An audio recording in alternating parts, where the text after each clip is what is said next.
Welcome back to another episode of your Digi Hustle News. As always, guys, I'm Wade Teamer. Happy holidays. Welcome back to the channel, guys. I hope you guys' Christmas was fantastic.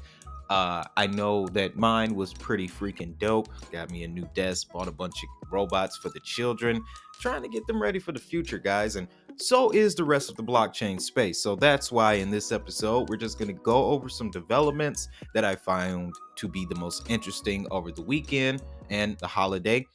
Starting with Polygon, guys, they are continuing their momentum into the Web3 space. Now, the story goes that on Christmas Eve, the Layer 2 protocol signed a deal with the Opera web browser. This will allow for millions of new users to come online, guys. So, what we have here simply is Polygon and Opera, which is another web browser similar to Microsoft Edge, Brave, Google, so forth and so on. Polygon has now integrated with this browser.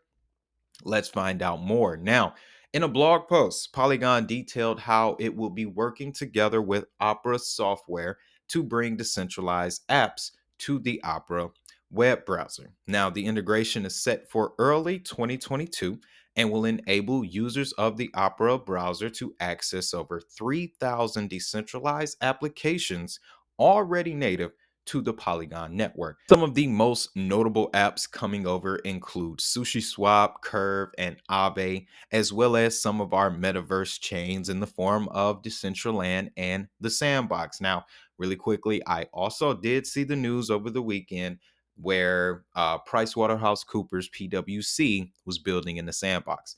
That's just further proof, guys, of how the metaverse will be here for more than just video games, much like NFTs were here for more than just art. But with this integration, also comes to the solution to another major issue that has been plaguing Ethereum and Web3 adoption in general. That, of course, is the dreaded gas fees. But Polygon creates an alternative by providing a broad range of scaling options that will also come with some of the industry's lowest transaction fees. So that is going to be good, guys. This will definitely set the stage for Polygon in 2022. Prior to this, they signed a deal with Reddit in order to bring social media and video games over to the blockchain, guys. So, like I mentioned on Twitter, Polygon is definitely one to watch in 2022. It wasn't on our Elite 8, but guys, like I said, that list was hard to put together.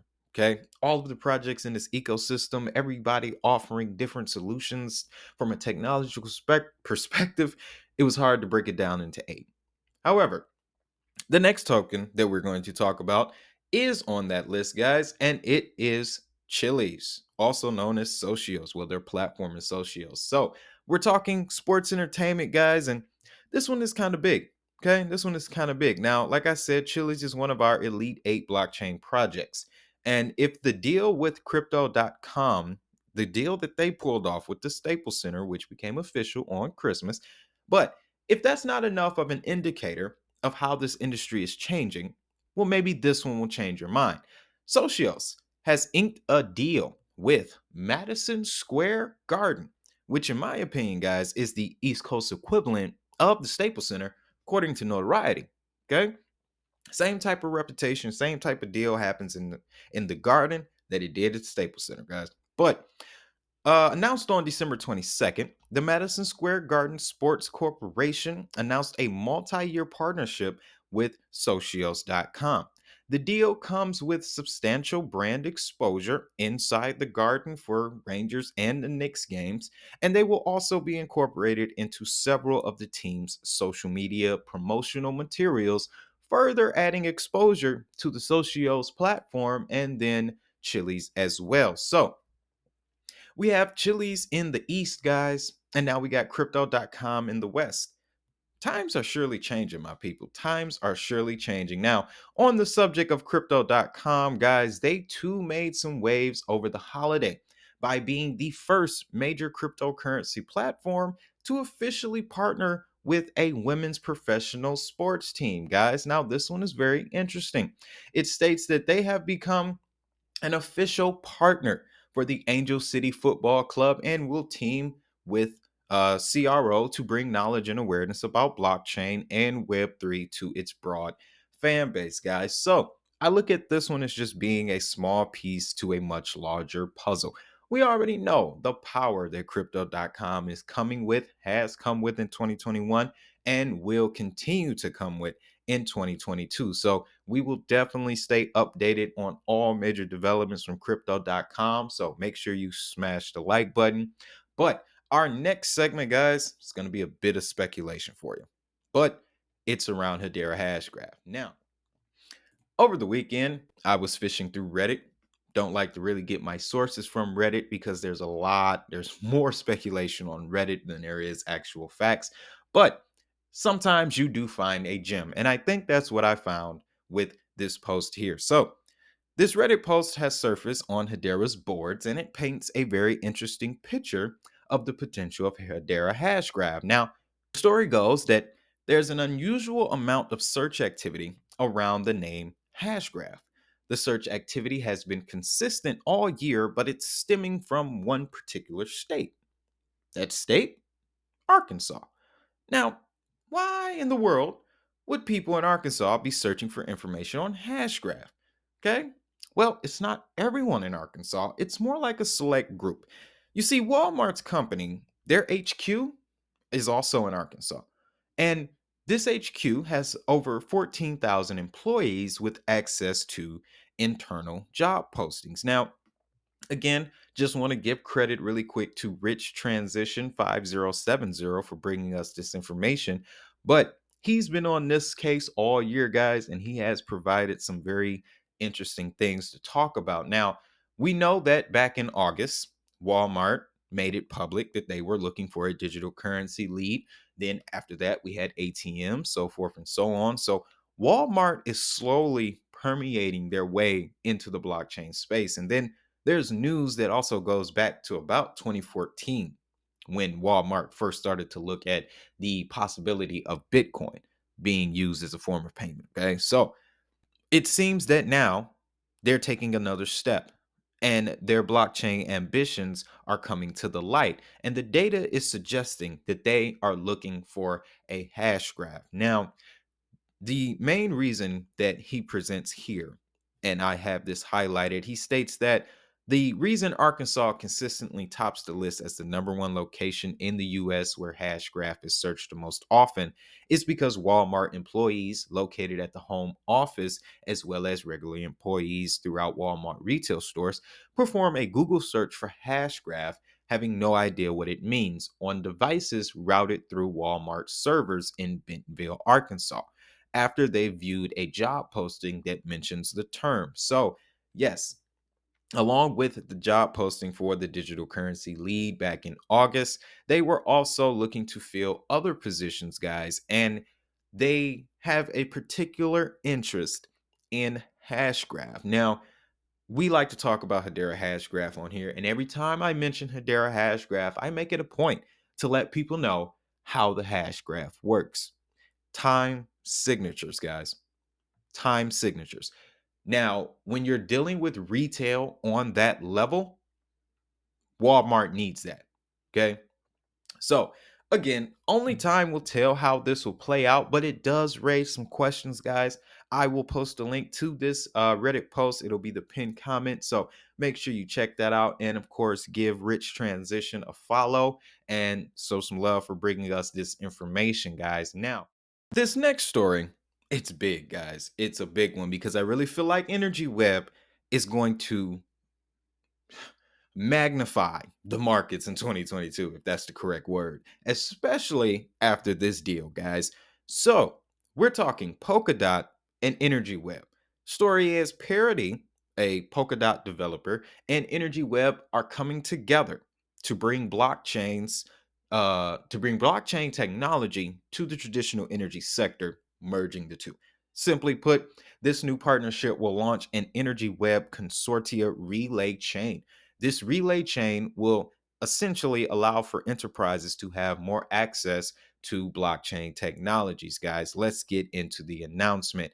It states that Blockchains under this new consortia relay will allow energy web market participants to meet their specific governance requirements and experiment with new crypto economic solutions through the broader substrate Polkadot and Kusama ecosystem. Now, we will definitely be doing more research on Polkadot as we go throughout the year, guys. But this, in addition to that, this will position the consortia relay chain as being the first multi-chain network connected to Polkadot, because as we know, Ethereum or Energy Web, excuse me, is currently based on an Ethereum virtual machine and has a proof of authority consensus mechanism, which was developed by Parity Technologies. And on top of that, guys, we already know the potential of Energy Web in the energy space. This new relay chain, simply put, will allow for companies to invest in the green sector as well as follow ESG standards. Okay. Hot buzzword will continue to be a buzzword going into 2022. Now, this fact is further solidified by a quote from Dr. Gavin Wood, co-founder of Polkadot and founder of Polkadot, co-founder of Ethereum. But he states that we see this partnership as an opportunity to help enterprises in the energy sector get hands-on with some of the most advanced decentralized technologies in production, namely customized runtimes and flexible governance mechanisms for all kinds of blockchains, both private, public, hybrid, or otherwise, guys.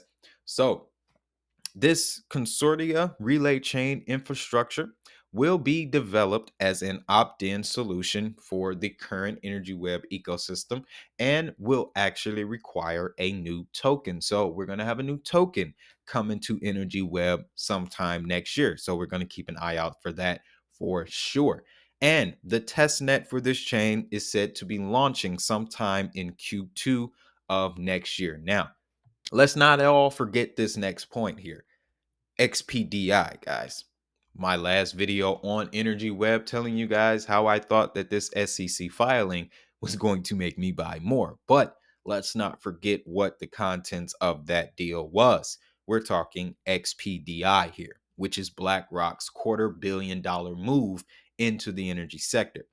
They're actively looking for blockchains that are innovating in the energy space.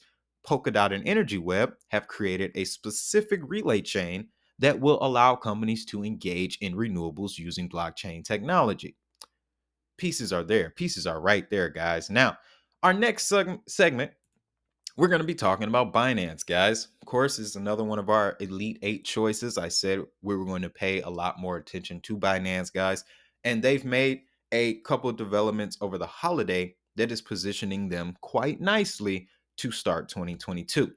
As of December 22nd, a new automated protocol for removing BNB tokens from circulation will replace the old quarterly burn feature. Now, here's some tokenomics, some token metric information for you guys. Currently, Binance has two burning mechanisms, okay? One burns a portion of the gas fees spent on Binance's smart chain in real time, and the other was the quarterly burn, which was adjusted based on the revenues from token usage. So basically, just how much the token's activity was. But this new auto burn will be both objective and verifiable, independent of the revenues generated on exchanges through the use of BNB. Now, this essentially means that it will no longer be based on the amount of people on the network. It'll just become an automatic thing. Now, they have instituted this new mechanism to be halted once the total circulation of BNB drops below $100 million. So, this auto burn, guys, from what I've learned in the past, is that this is essentially what Ethereum is doing right now. Okay. And you can see that Ethereum's price stability, the volatility, in my opinion, has smoothened out ever since this summer.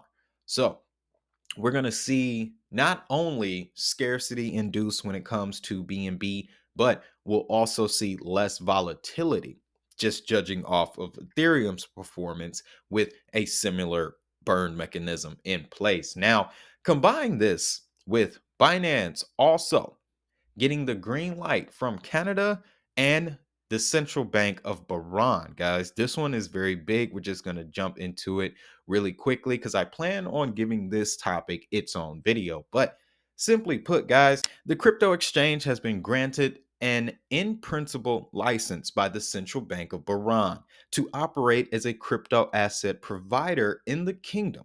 They also received a crypto financing license in Canada, guys.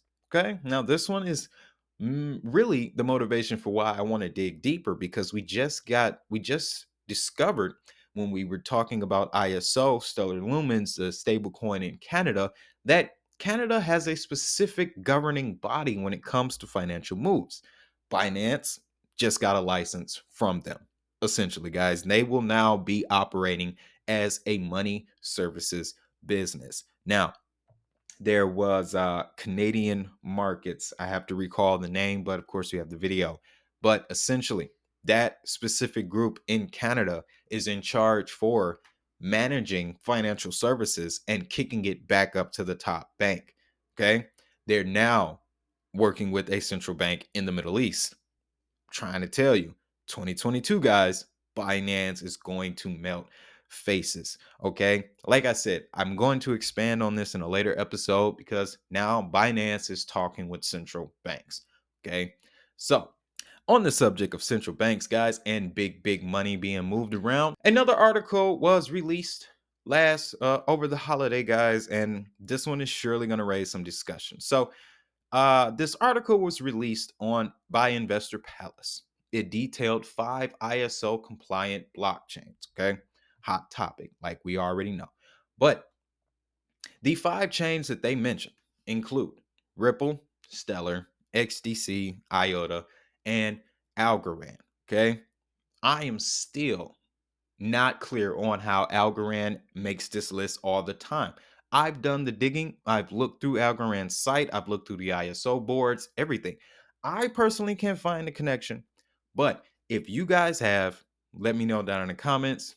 Look, that's how we get there. We learn together. But it also goes on to mention HBAR, which, yeah, we know that. Quant, which is a project that you guys have been telling me a lot about, as well as Cardano. Now, a couple points I want to make here. One, the particular source of this article actually stems from information that was released back in the summer of 2022, as detailed by this diagram here. Now, secondly, it doesn't include any of the major key updates that have come out since then, especially crypto.com. Okay. Now, I'm not knocking this list or the validity of it, but looking at the diagram, we can also see Circle is here, guys. So technically, that would make USDC compliant with ISO as well. Okay, now of course we have Algorand, XDC, Stellar, IOTA, Ripple, so forth and so on. There's also Swift, which is getting ready to launch tokenization at the start of the year, too. So again, I'm just thinking like this, guys, because when these stories come out, people they run to them, they rush to them almost in a manner that they just see money. Okay. ISO 222, it's a major, it's essentially the kickoff for the new payment system. So of course, if you're holding major payment coins like XRP, Algorand, Stellar Lumens, XDC, so forth and so on, you're gonna want, you're gonna want this information. You're gonna use this information to convince other people. That I understand. But as an investor, okay, here's what I'm thinking. To approach this ISO migration safely, we have to understand that the ISO is not some secret global society. Well, not in that case. We should understand that it's a standard, guys.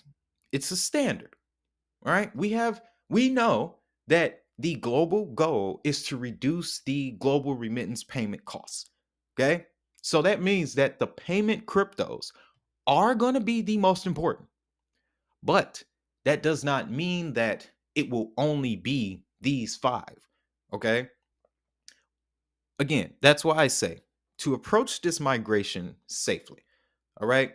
We should understand that it's a standard, a criteria that any blockchain looks to that if any blockchain that is looking to send payments cross borders, they must abide by this rule. If a blockchain has the certification, then we can be more, it would add more value, more credibility to our investment. But until we know for sure, okay? Until we know for sure, and again, I'll go back to this diagram. You can see it's from 2020. Until we know for sure, guys, let's not approach this with the sense of tribalism. Let's approach this logically, understanding that ISO is a universal payment standard that all future payment focused blockchains that are focused on remittance payments, has to abide by. Because another crypto that isn't on this list, and I haven't mentioned it in the discussion this year either, but that's because of some new information that I discovered. We haven't talked about Elrond, guys. Elrond has not been mentioned in this entire ISO discussion, yet Elrond is kicking out 10,000 plus transactions a second. So, again, this is going to be another subject that as we go through 2022, it will be highly debated. So let us know how you feel down in the comments, guys. Let's gain some clarity because, like we know, this is the new global standard. And we here at Digital Hustle News will be the first to know it all. We'll stay on top of it. So if you found value in this video, you know what to do. Hit the like, subscribe, ring the notification bell so that you never miss another one. Also, if you're new to crypto, Abra, Crypto.com, FTX, and Coinbase links are in the description. And as always, guys, before we leave every video, I want you to have a great day, have a prosperous day. Most importantly, we making this money. I'll see y'all in the next one.